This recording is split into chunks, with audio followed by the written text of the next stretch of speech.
എല്ലാത്തിനും കാണിച്ചു തരാം.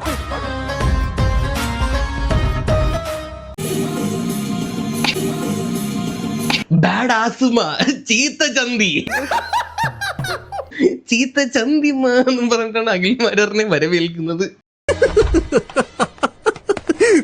നമ്മുടെ ജഡ്ജസിനെ പറ്റി 2 വാക്ക് പറയണം. എന്തു പറയാൻ?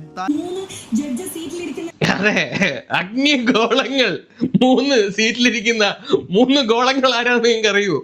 ഒന്ന് റിയാസ് ഗോളം, 2 അഖിൽമാരാർ ഗോളം,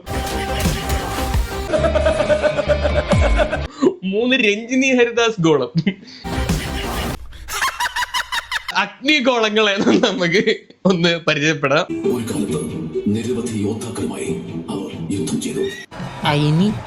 അഖിൽമാരാർ രാജാവായിരുന്നല്ലോ. രാജാവിന്റെ കാര്യം വലിയ കഷ്ടത്തിലാണ്. അവരുടെ നിഴലുകൾ പോലും പോരാടി. ഇത് നമ്മുടെ അഖിൽമാരാറിന്റെ നിഴല കേട്ടു. അഖിൽമാരാറിന്റെ നിഴല് പോലും പോരാടി എന്നാണ് പറയുന്നത്. വളരെ മോശമായിപ്പോയി. ഇപ്പൊ ഈ നിഴല് കണ്ട ആളുകൾ പച്ചപ്പിലായിട്ട് പറയുന്ന അവസ്ഥയിലോട്ടാണ് പോയിക്കൊണ്ടിരിക്കുന്നത്. ഇന്നത്തെ രഞ്ജിനി ഹരിദാസ് വന്നൊരു ഡയലോഗ് അടിക്കൂടെ, എന്തോന്ന് ഇപ്പത്തെ പറഞ്ഞിട്ടാ, ഇവിടെ എല്ലാവരും ശബ്ദമുയർത്തും, പക്ഷെ വ്യക്തമായ നിലപാടുകൾ അതുണ്ടാവില്ലെന്ന്.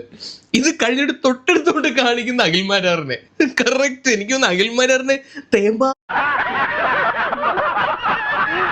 അഖിൽമാരാറൊക്കെ പ്രത്യേകിച്ച് ഇപ്പം ഗോളമായിട്ട് ഇപ്പൊ ആകാശത്ത് തിളങ്ങി നിൽക്കുക. അതെ ഗൈസ്, ജനമനസ്സുകളിൽ ഇടം നേടിയ 3 ഗോളങ്ങള്.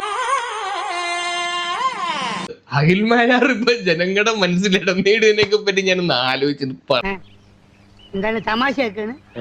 അല്ല തമാശയാക്കാണ്, അങ്ങനെ ആക്കണ്ട. എന്റെ അഖിൽമാരാർ ഇത്രയും അടുത്ത കാലത്ത് ജനമനസ്സുകളിൽ ചവിട്ടി തേച്ച് ഇടം നേടിയ വേറൊരു വ്യക്തി കാണത്തില്ല. എന്നാ പിന്നെ വരാനുള്ളത് ഏതെങ്കിലും ഓട്ടോ പിടിച്ചു വരും മുമ്പ് ഞാൻ പോട്ടെ. ദൈവം കാക്കട്ടെ എന്നെ.